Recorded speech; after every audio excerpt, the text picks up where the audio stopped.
সাথে রয়েছে দোলা ডলারের। শুরুতেই জানাবো সংবাদ শিরোনাম। অর্থ পাচারের মামলায় নির্দোষ প্রমাণিত তারেক ও মামুন দুইজনই খালাস পেলেন আপিল বিভাগে। নির্বাচনের সময়কাল নির্ভর করছে কাঙ্ক্ষিত সংস্কারের ওপর বিবিসিকে দেয়া সাক্ষাৎকারে ডক্টর ইউনূস।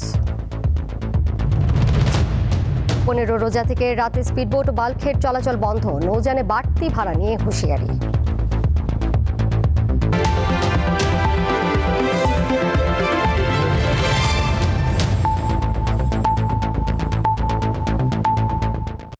অর্থ পাচারের মামলায় দণ্ডিত বিএনপির ভারপ্রাপ্ত চেয়ারম্যান তারেক রহমান এবং তার বন্ধু ও ব্যবসায়ী গিয়াসউদ্দিন আল মামুনকে খালাস দিয়েছে আপিল বিভাগ। হাইকোর্টের রায়ের বিরুদ্ধে গিয়াসউদ্দিন আল মামুনের করা আপিল মঞ্জুর করে প্রধান বিচারপতি সৈয়দ রেফাত আহমেদের নেতৃত্বাধীন 4 বিচারকের বেঞ্চ বৃহস্পতিবার এই রায় দেন। লন্ডনে অবস্থানরত তারেক রহমান দেশে ফিরে আত্মসমর্পণ না করায় এই মামলায় আপিলের সুযোগ পাননি। তারপর আদালত গিয়াসউদ্দিন আল মামুনের পাশাপাশি তারেক রহমানকে অভিযোগ থেকে খালাস দিয়েছে বলে জানান তার আইনজীবী। ঢাকার ক্যান্টনমেন্ট থানায় 2009 সালের 26 অক্টোবর দায়ের করা এই মামলায় তারেক রহমানকে 7 বছরের কারাদণ্ড ও 20 কোটি টাকার অর্থদণ্ড দেওয়া হয়, আর গিয়াসউদ্দিন আল মামুনকে দেওয়া হয় 7 বছরের কারাদণ্ড এবং 40 কোটি টাকার অর্থদণ্ড। ট্রায়াল কোর্ট সবকিছু দেখে শুনে 13 জন সাক্ষী সাক্ষ্য পর্যালোচনা করে জনাব তারেক রহমানকে নির্দোষ প্রমাণিত হয়, ওনাকে বেকসুর খালাস দেন। বিশিষ্ট ব্যক্তিদের নিরাপত্তা পদক্রম নিয়ে 2 মার্চের সার্কুলার স্থগিত করেছে হাইকোর্ট। একই সঙ্গে এই সার্কুলারের ব্যাখ্যা দিতে সিনিয়র স্বরাষ্ট্র সচিব নাসিমুল গনিকে 18 মার্চ হাইকোর্টে তলব করা হয়েছে। বিচারপতি ফাতেমা নজিব ও বিচারপতি শিকদার মাহমুদুর রাজির বেঞ্চ বৃহস্পতিবার স্বপ্রণোদিত হয়ে এই আদেশ দেন। এ সময় হাইকোর্ট বলেন, রাষ্ট্রের গুরুত্বপূর্ণ সিদ্ধান্ত আসে সুপ্রিম কোর্ট থেকে, অথচ এই সার্কুলারের মাধ্যমে সুপ্রিম কোর্টকে হেয় করা হয়েছে। গত 2 মার্চ বিশিষ্ট ব্যক্তিদের নিরাপত্তা বিষয়ক প্রজ্ঞাপন জারি করে সরকার। সেখানে হাইকোর্টের বিচারপতিদের পুলিশের মহাপরিদর্শকের সমমানে রাখা হয়।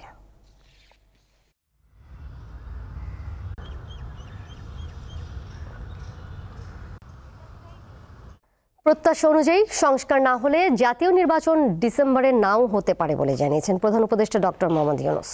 ব্রিটিশ গণমাধ্যম বিবিসিকে দেওয়া সাক্ষাৎকারে তিনি বলেন, আগামী নির্বাচনে আওয়ামী লীগ অংশ নেবে কিনা সেটি দলটির নিজস্ব বিষয়। শেখ মুজিবের বাড়ি ভাঙচুরের ঘটনায় সরকারের অবস্থান সঠিক বলে জানান ডক্টর ইউনূস।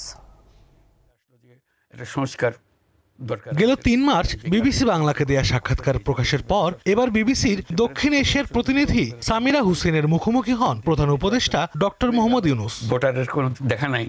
এই যে সাক্ষাৎকারে চলতি বছরের ডিসেম্বর থেকে আগামী বছরের মার্চ মাসের মধ্যে জাতীয় সংসদ নির্বাচন অনুষ্ঠিত হতে পারে বলে জানান অধ্যাপক ইউনূস। তবে অবাধ ও সুষ্ঠু নির্বাচনের জন্য আগে সংস্কার প্রয়োজন বলে জানান তিনি। অন্তর্বর্তী সরকার কত দ্রুত সংস্কার করতে পারে তার উপরই নির্বাচনের সময়সীমা নির্ভর করছে বলে জানান প্রধান উপদেষ্টা।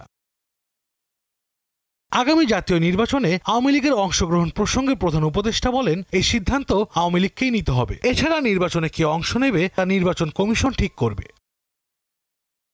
সাক্ষাৎকারে আওয়ামী লীগ নেতাকর্মীদের নিরাপত্তা, শেখ মুজিবুর রহমান সহ অন্যান্য নেতাকর্মীদের বাড়ি ভাঙচুর এবং আগুন দেওয়ার বিষয়ে প্রশ্ন করা হয়। জবাবে প্রধান উপদেষ্টা তার সরকারের অবস্থানকেই সমর্থন করেন। জানান, দেশে আদালত, আইন ও থানা আছে, কারো কোনো অসুবিধা হলে সেখানে গিয়ে অভিযোগ করতে পারে। দেশের আইন শৃঙ্খলা পরিস্থিতি পুনরুদ্ধার প্রসঙ্গে প্রধান উপদেষ্টা জানান, গত বছরের সাথে তুলনা করলে আইন শৃঙ্খলা ঠিক আছে। দেশের বর্তমান দুর্দশার জন্য আগের সরকারকে দায়ী করেন তিনি। আমি তো হিসাব নিচ্ছি কোন অপরাধের পরিমাণ মোটেই। আশরাফ শুভ, দীপ্ত বার্তা কক্ষ। আসন্ন ঈদে নৌরুটে চলাচলে নির্ধারিত ভাড়ার বাইরে বাড়তি টাকা নিতে পারবে না কেউ। বিআইডব্লিউটিএ শিগগিরই ভাড়া নির্ধারণ করবে। ঈদে নৌপথে ঘরে ফেরা নির্বিঘ্ন করতে দুপুরে সচিবালয়ে অংশীজনদের সঙ্গে বৈঠকে এসব সিদ্ধান্তের কথা জানান নৌ পরিবহন উপদেষ্টা এম শাকফাত হোসেন। তিনি আরও জানান, 15 রোজা থেকে 0 পয়েন্ট থেকে সদরঘাট পর্যন্ত কোনো বাস রাস্তা বন্ধ রাখতে পারবে না। সড়ক উন্মুক্ত রাখার সিদ্ধান্ত হয় সভায়। এছাড়া চলাচলে সিরিয়াল ভাঙতে পারবে না কোনো লঞ্চ। 15 রোজা থেকে রাতে স্পিডবোট ও বাল্কহেডও চলতে পারবে না।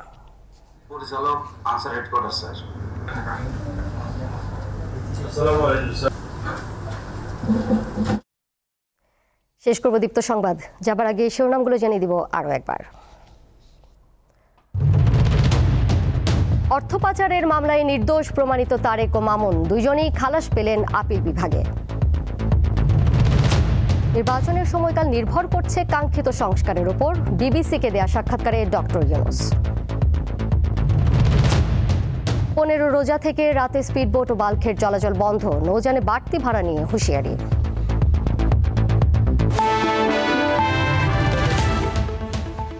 এই ছিল এখনকার দীপ্ত সংবাদে।